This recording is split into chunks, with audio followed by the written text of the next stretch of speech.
She was accepted into Alpha Chi Omega, but quickly consumed much of what little free time she had. Members had to maintain a 2.5 GPA and participate in philanthropic endeavours as well. That, alongside the 2 jobs Mackenzie worked, meant she was always busy, and now in her 3rd year, she decided to drop some classes and be a part-time senior. She lived off campus in a little townhouse with her pets, her hedgehogs, guinea pigs, and cat, Nova. Her friends said she didn't do anything by halves and could always see the funny side in things, even throwing a birthday party for her cat Nova, with champagne for her friends and a cake made of cat food. She made everyone wear party hats and watch as she unwrapped presents for her. Kennedy was one of Mackenzie's sorority sisters and described her as a nurturer and very loyal. She was always smiling, so much so that when she had braces, she cut into her lips because she smiled and laughed so much. Kennedy said she was one of those people always cooking for you. She wants to make sure you're getting fed. She wants to make sure if you need a drink that you have a drink. It just made her happy to look after people. As the summer of 2019 started to creep in, the already stretched thin Mackenzie was faced with a new tough challenge. She lost someone especially close to her, her grandmother.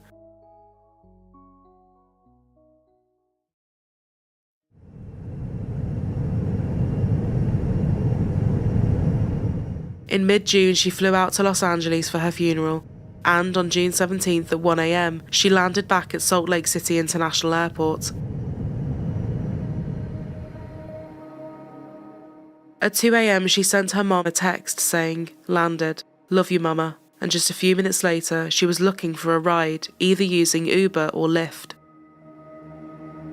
When her mom Diana replied to her, she noticed that the usually blue iPhone message had been delivered as green. Perhaps her phone had died or she was struggling for signal in the busy airport, but her daughter never got back to her. Over the next few hours and into the following day, as more people reached out with condolences and supportive messages, they too were met with silence. However, it didn't seem that odd that she wasn't replying. She did have other things to think about, of course, and probably wanted space. But her old school friend Kennedy said that despite this, something about her friend's lack of response was bothering her. Mackenzie wasn't opening up her Snapchats, there was nothing on social media, and even with the things going on, she felt sure that her friend would have posted something somewhere or replied to at least one text, especially as she knew people would be worrying about her. On June 20th, Mackenzie's dad Greg requested a welfare check. Yeah, I'd like to get, if possible, have a wellness check done on my daughter, and I've been trying to get a hold of her, and her phone just tends to go to voicemail. I was just wondering if I could have somebody maybe go by her house and check on her. Authorities went to her house and found her car parked outside. But there was no answer and they couldn't see anything through the windows.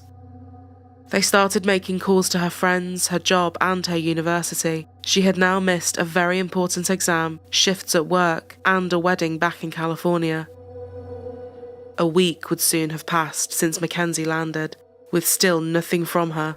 A proper search finally got underway. Police first went to the airport where they found her on the cameras. She had got off the plane, was by herself as she collected her bags, and did not stop to talk to anyone, and no one seemed to be following her.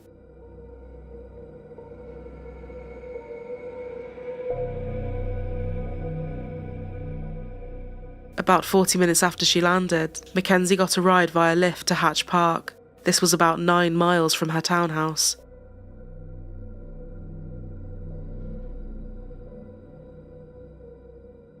There's a lot of mysteries here. 23-year-old Mackenzie Lueck had just returned to Utah after coming to Southern California for her grandmother's funeral. Her parents said they last heard from her when she texted them after her flight landed safely last Monday.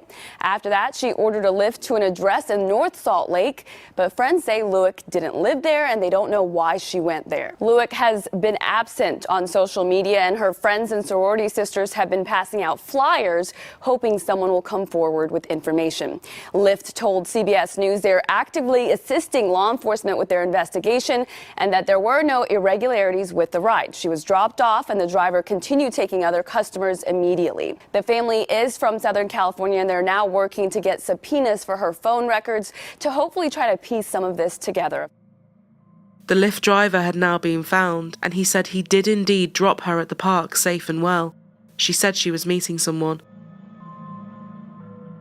He did think it was a strange place to be asked to go, but nothing really stood out to him about her demeanour, and she didn't seem upset or nervous.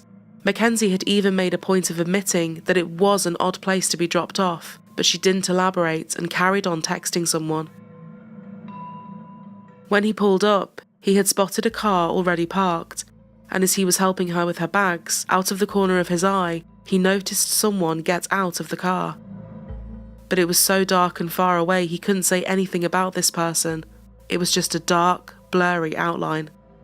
As he got back into his vehicle, he heard voices and said it seemed as if whoever this person was knew Mackenzie. He couldn't remember any words, but there were no raised voices, and it seemed that this person was here to pick her up. He drove off and carried on with his pickups.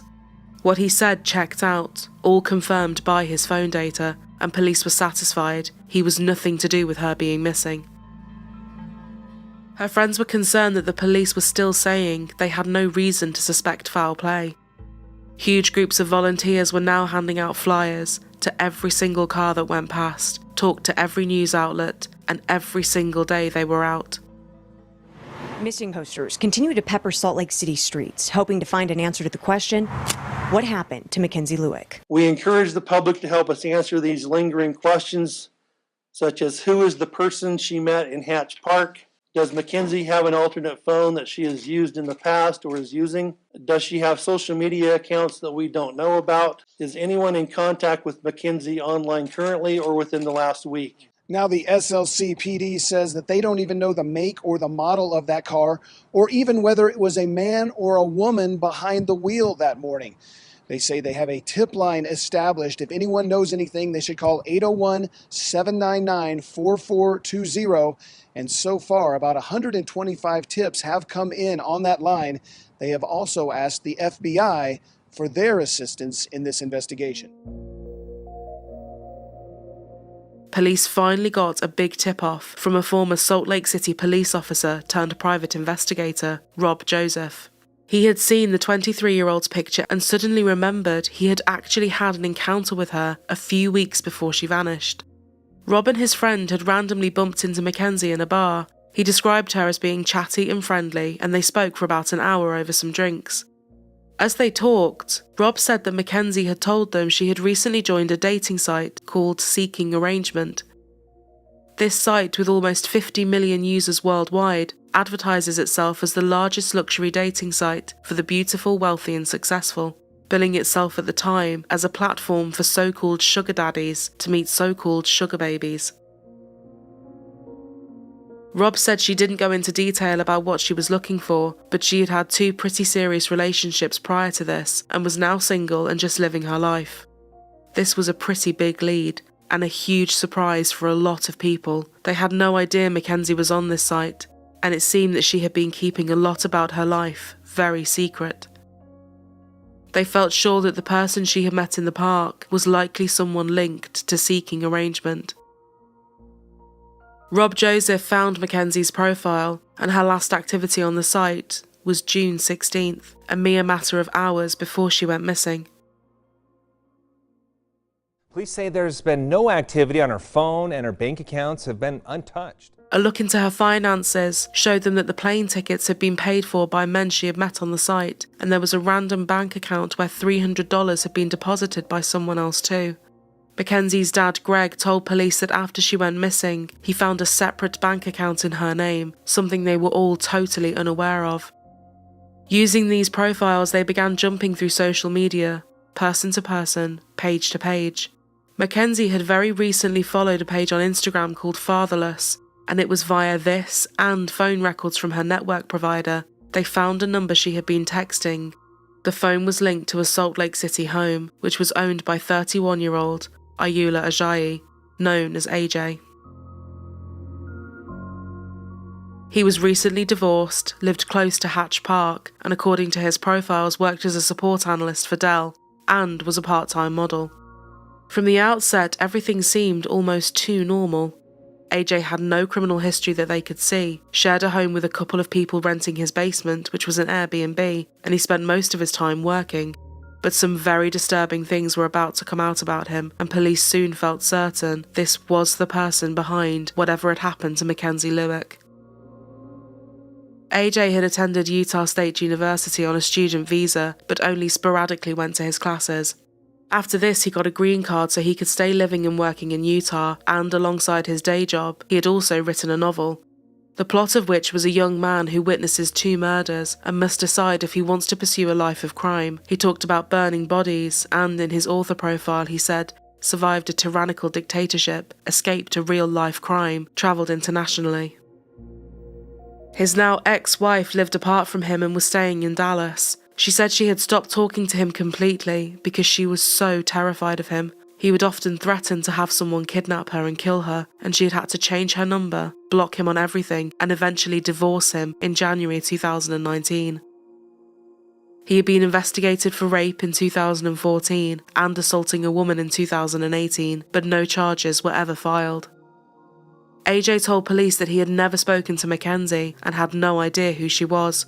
When asked why his number would be linked to her, he told officers that the text may have been sent by someone staying at his house.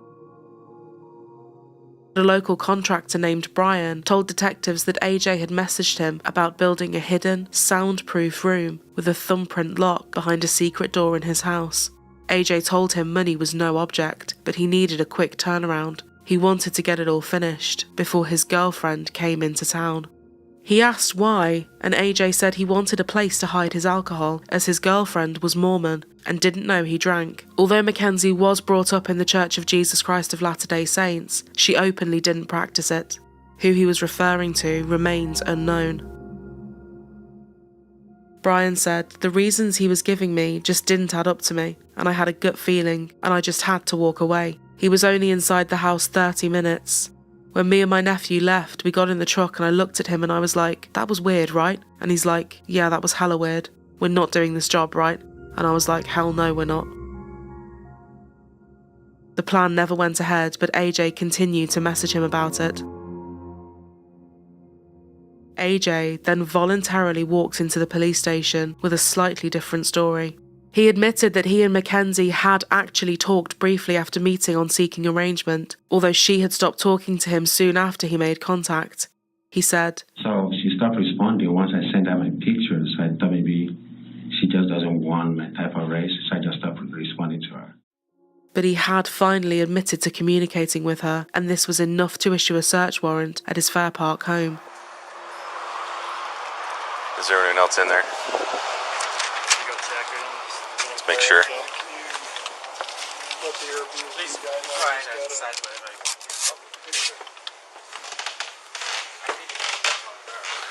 Gloves. They noted that the mattress was missing. His house smelled like bleach, and there were multiple cameras in every room.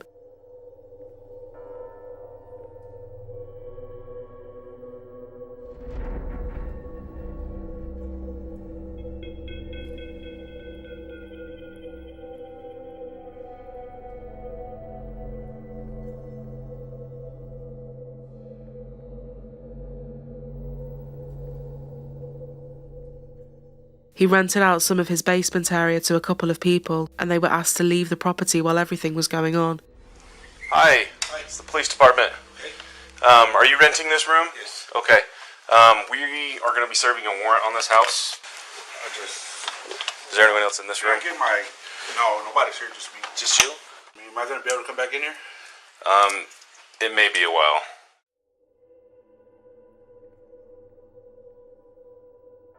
As police searched more, AJ stood outside watching on.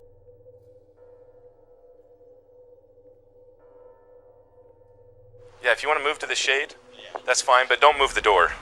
Oh, okay. I don't want anything moved. He soon asked if he could go somewhere else as he didn't want people staring at him. But I will be there, and I don't have a phone, but if you guys walk in, I will sit where you can see me. Alright, AJ. Good luck, man. So is that where you'll probably be? Yeah, unless you want me to stay, I'm happy to stay. No, you're welcome to leave if you want to. If we wanted to come talk to you, is that where you think you'll be? Yes. Okay.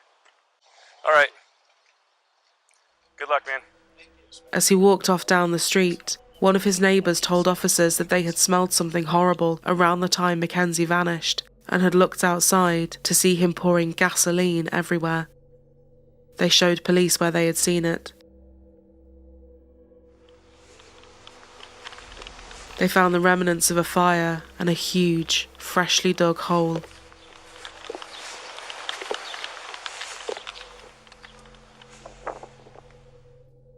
A cadaver dog reacted quickly, ran straight to the patch of dirt and lay down on it.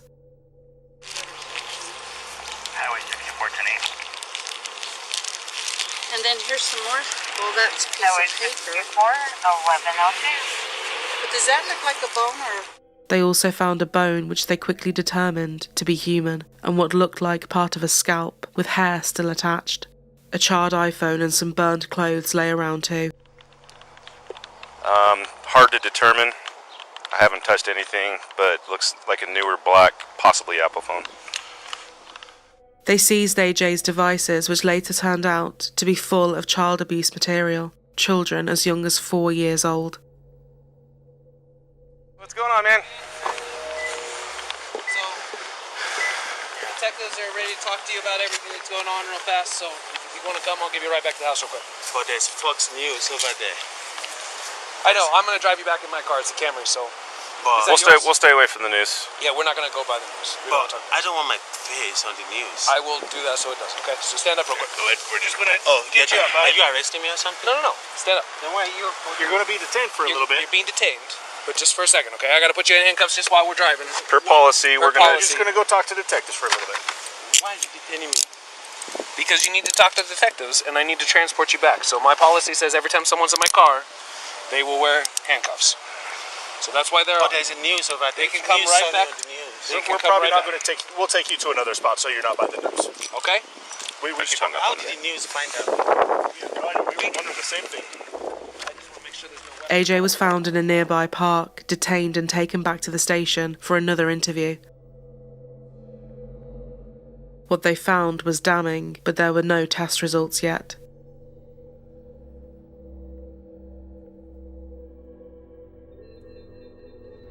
Over the following couple of days, phone records put both Mackenzie and AJ together at Hatch Park, within less than 1 minute of each other. His car was also seen pulling into the park at 2:48 a.m. 10 minutes later, her last text to him was sent, and her phone was then turned off at 2:59 a.m., never to be turned back on.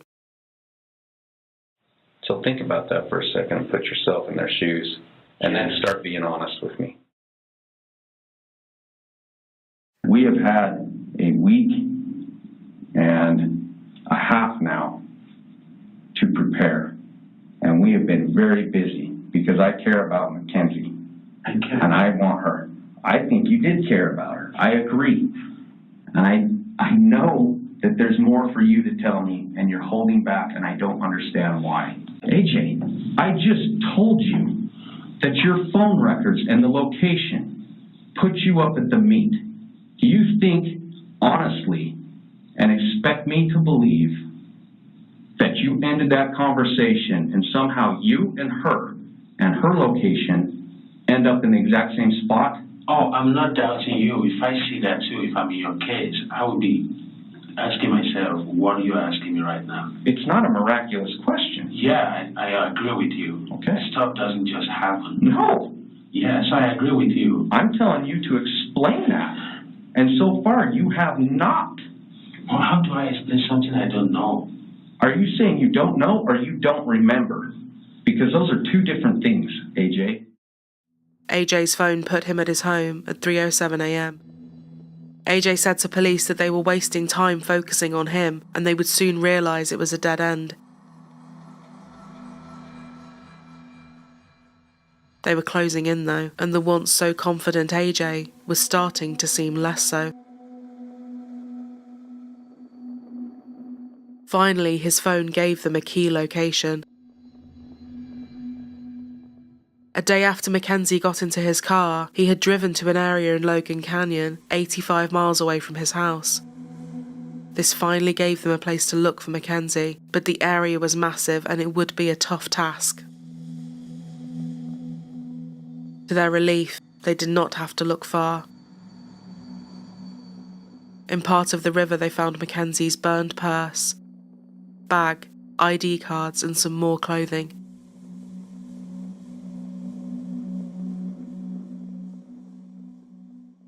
The items found in his home were all a match to Mackenzie. In Utah, a tragic conclusion in the search for a missing college student. Police found the charred remains of 23-year-old Mackenzie Lueck in the yard of the man accused of killing her. Several charred items that were consistent with personal items of Mackenzie Lueck. Other charred material was located, which has now been determined to be female human tissue. Near to where her ID was found, Mackenzie's remains were finally discovered in a shallow grave in a wooded area. It was clear that her arms had been bound behind her back by a zip tie, and some rope was found next to her too. She had a hole in her skull and part of her scalp was missing, which had been found in his home, and the autopsy confirmed she had died from blunt force trauma. We are filing charges of aggravated murder, aggravated kidnapping, and desecration of a body in the homicide of Mackenzie Lueck. This is one of the most difficult phone calls I've ever made, as both Greg and his wife Diana were devastated and heartbroken by this news. Police arrested 31-year-old Ayoola Ajayi on suspicion of the kidnapping and murder of Mackenzie Lueck.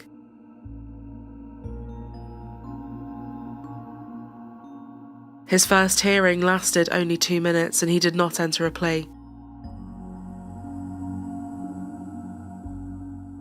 But the prosecution had a vast amount of evidence against him, and his ex-wife said she was so disgusted and upset at what he had done, she was more than willing to testify against him in court.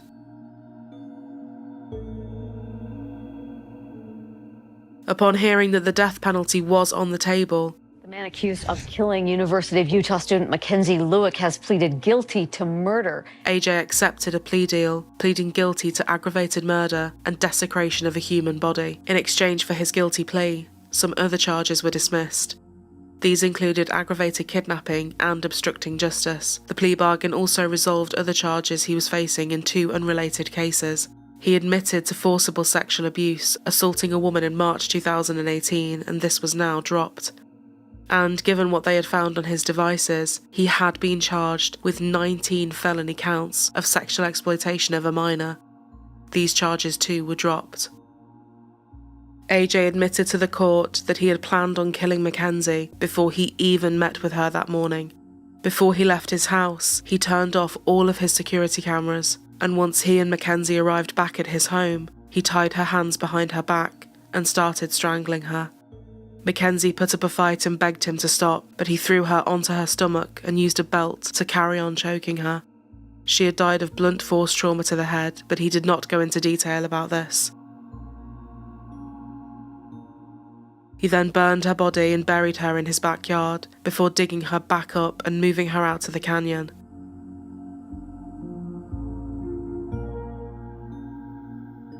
AJ addressed Greg and Diana Lueck in court.